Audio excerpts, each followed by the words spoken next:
Take 106. Good morning, everyone. I was wondering if Tiny might like to go on another Easter egg hunt. Would you like to go on another Easter egg hunt, Tiny? Yes. Okay.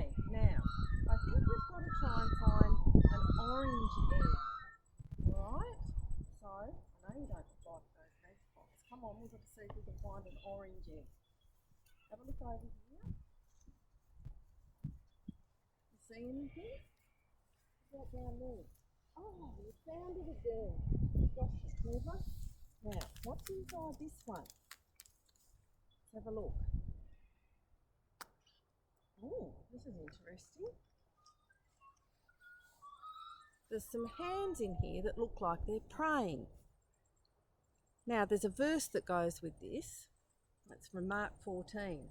And it says, "And they went to a place called Gethsemane. And he said to his disciples, 'Sit here while I pray.' And he took with him Peter and James and John, and began to be greatly distressed and troubled. And he said to them, 'My soul is very sorrowful, even to death.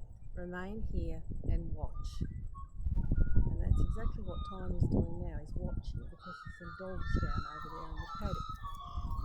Now, after the dinner with his disciples, Jesus took them to a garden, and he asked them to pray while he went to another place in the garden to talk to God alone.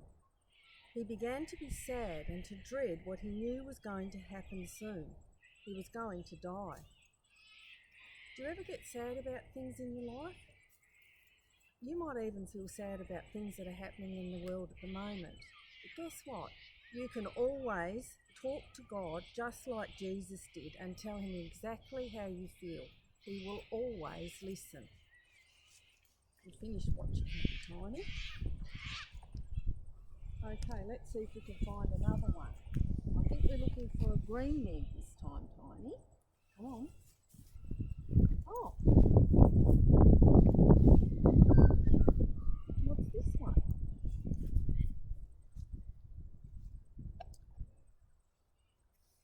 Now this one has got a piece of leather, which is, I think, to remind us about a leather whip. And it tells us in John that Pilate took Jesus and had him whipped. Now, when Jesus had finished praying in the garden, the men who wanted to kill him took him as prisoner. Then they brought Jesus to Pilate, their ruler, and had Jesus whipped. The whip used was long and hard, and it hurt Jesus so much that he bled. Jesus hadn't done anything wrong. The men who wanted to kill him were afraid of losing their power, so they wanted Jesus out of their way.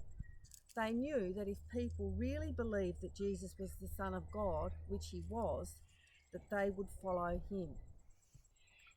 So Jesus went through a lot of pain for us because he loves us so much.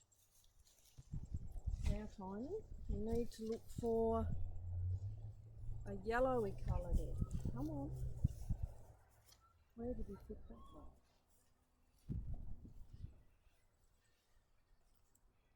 Not in there.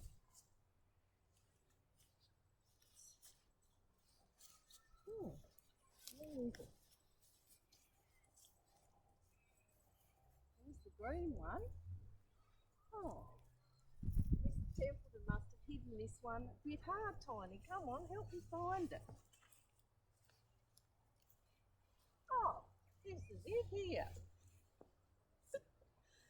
What's in this one?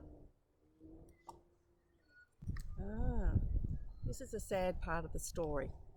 This is like a crown that goes on someone's head, but it's made of thorns. And the verse that goes with this is, "Then the soldiers of the governor took Jesus into the governor's headquarters, and twisting together a crown of thorns, they put it on Jesus' head, and kneeling before him, they mocked him or made fun of him." After Jesus had been whipped, the soldiers took branches with thorns, twisted them into a shape of a crown, and shoved it down on Jesus' head. Again, Jesus bled. We know that because Jesus was the Son of God, he could have stopped the men from hurting him, but he let them continue. Do you know why? Because even though he hadn't done anything wrong, he had not sinned. Jesus was taking the punishment for all the wrong things that any person had ever done or ever would do. And that includes you and me. Okay, we might continue this Easter egg hunt in a few days. See you soon. Bye.